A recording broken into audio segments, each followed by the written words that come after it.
Please proceed to the safe zone. Hey everybody, Ryan McCaffrey here at Sledgehammer Games. We're here with IGN First, all month long covering Call of Duty Advanced Warfare. Back again with the game's lead multiplayer designer, Greg Reisdorf. Greg, good to see you. How's it going? Nice to be here. Let's reveal another new multiplayer map, which happens to be this one we're on. Tell us the name of it, give us a little backstory, and if anything weird's going to happen in the next few minutes.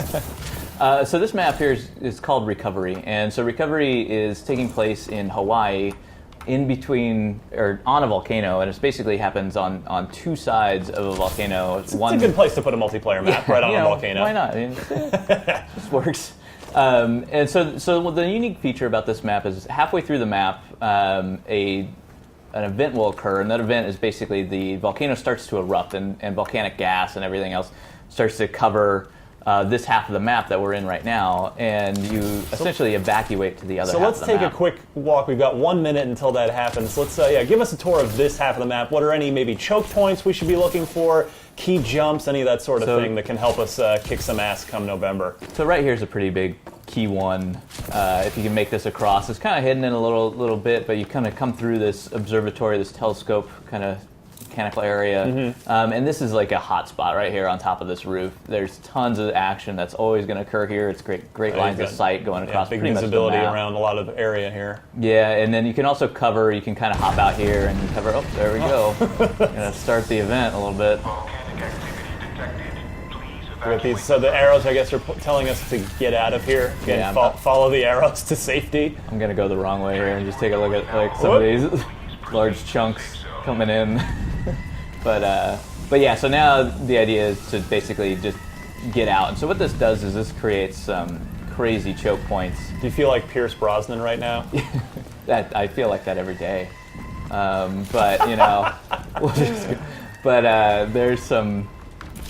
So some is doors this, here, is this so- the hangar door we have to get into? Yeah, clear? so there's actually two of these that have opened up, and you get a minute to get through them. There's one over here. So there's basically the team that wants to control them first, and if you can control them and lock it down, you're going to be in a pretty good spot. But then as you go and you move through the map, you're going to start spawning on this edge of the map, on this side of the map, and it's so you can pretty brief interesting. people for a little while at the door as they're trying to make their escape. you can, like sliding under the door at the last minute is always fun to do. Transport door And yeah, required you can pretty much defend it and really hold down this area, especially any kind of sentry guns you get over here, remote turrets, just holding those areas down. They will start to spawn on this edge of the map, which is the outside of the volcano. Well, you're making me wish I was in Hawaii right now. And so this is basically a couple helipads over here. There's lots of fun jumps going across the outer area that you can make. Nice. You may have done this once or twice Yeah, before. just a few times.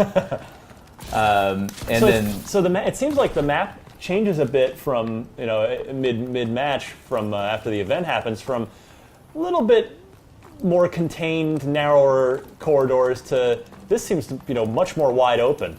It is. The first side of the map is very compact and tight and really fast gameplay. And then once you get out to this outer section of the second half of the map, it turns into much more open gameplay, and it favors longer range. You're going to want an AR, especially in this area, at least an AR. You can also utilize the ground play, running around down here on the ground in and outs. Most people are jumping up on top. They're gonna stay up above. People like to be up high. Sure, high ground. This corner is another one to kind of watch out for. It's just a high traffic area. Lots of objectives are placed down in this area.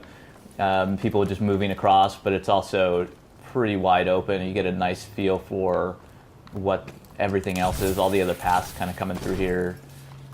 So real quick before we wrap up our walking tour of this map, what game modes are your favorites on this particular map? CTF's a lot of fun on this map, and that's in particular because we do have the dynamic event that occurs midway through it, so it does change the feel of CTF. Can it ruin a flag capture really quickly? I would say ruin a flag capture, but it certainly makes it more interesting. And then also domination. Domination will switch sides as well, and then it resets the dom points when it switches sides. So it does create some interesting, new little changes to modes. Great. And then, so we should definitely have a couple of different loadouts. One for the first half of the map that's maybe or run overkill. Right. If you run with the overkill wild card, you can just have the SMG with all your attachments in slot 1, and then go with an AR or a sniper in your secondary. Perfect. Well, this is Recovery, a little taste of Hawaii here while you frag away in Call of Duty. For more on all things Call of Duty, keep it tuned all month long here on IGN First.